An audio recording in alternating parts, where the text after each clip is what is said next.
In this video, I'm going to show you the easiest How you can way turn off or restart your Samsung Galaxy phone without power button. Be sure to watch the video to the very end so you don't make any mistakes.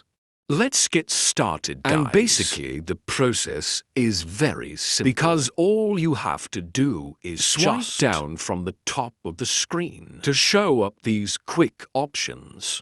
And once you are here, just swipe down one more time to show off some extra options. And that's where at the top right corner you will find this power off button.